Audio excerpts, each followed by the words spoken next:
কিস্তিতে ঘুষ নিচ্ছে পুলিশ, আর টাকা গুনতেছে আর বলতেছে যে টাকা গুনে নেওয়া সুন্নত। হ্যালো বন্ধুরা, আসসালামু আলাইকুম। কেমন আছেন সবাই? আশা করি অনেক ভালো আছেন। আলহামদুলিল্লাহ, আমি অনেক ভালো আছি।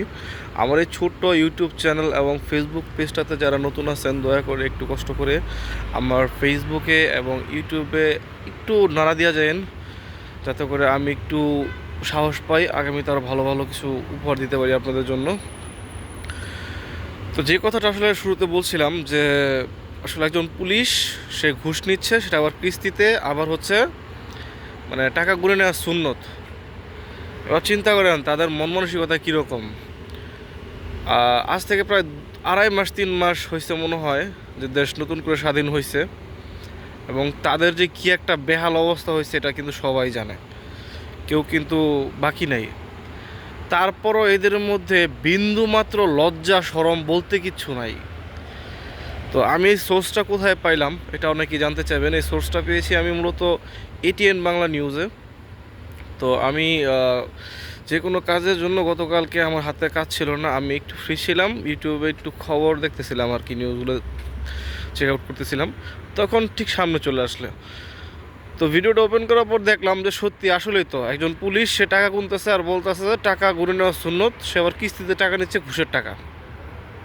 বলেন এদেশে আপনি কাকে ভালো বলবেন? এরা কয়দিন আগেও তো মানে আল্লাহ বিল্লাহ করলো যে আমরা আর কখনো এরকম করবো না, হ্যান ত্যান হাবি জাবি কিছুই করবো না। আর দেখেন কয়দিন হয়েছে না, ঘুষ এদের রক্তের সাথে মিশে গেছে, এরকম অবস্থা। ঘুষ দেওয়া এবং নেওয়া দুইটাই সমান অপরাধ। তো আমরা অন্ততপক্ষে এইসব কাজ থেকে বিরত থাকবো। আর বাংলাদেশে ঘুষ ছাড়া কিছু হয় না শুধুমাত্র তা না, সব জায়গায় ঘুষ লাগে, কিন্তু এটা খারাপ ভাই।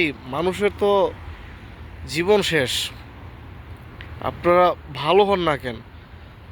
আপনাদের তো সরকার কম টাকা পয়সা দিতেছে না, স্যালারি দিচ্ছে, রেশন দিচ্ছে, আপনারা ভালো একটা অ্যামাউন্ট পাচ্ছেন, তারপরে এগুলো কী দরকার আছে ভাই? এত লোভ কেন? একজন দুজনের জন্য পুরো ডিপার্টমেন্টের সমস্যা, এটা কি বোঝে না? যাই হোক, আমি আমার ওপিনিয়ন শেয়ার করলাম। আমার ফেসবুক ইউটিউব চ্যানেলে যদি কোনো পুলিশ ভাই থেকে থাকেন, দয়া করে ক্ষমা দৃষ্টিতে দেখবেন, কারণ আমি সবাইকে বলি নাই। যারা এই ধরনের লোক, যারা এই ধরনের মন মানসিকতা নিয়ে চলাফেরা করে, আমি শুধু তাদেরকেই মিন করছি। তো ভালো থাকবেন, সুস্থ থাকবেন, আর আমার ফেসবুক পেজে একটু লাইক ফলো দিয়ে দিন, আর ইউটিউব চ্যানেলে একটু সাবস্ক্রাইব করে দিন। ভালো থাকবেন, আসসালামু আলাইকুম।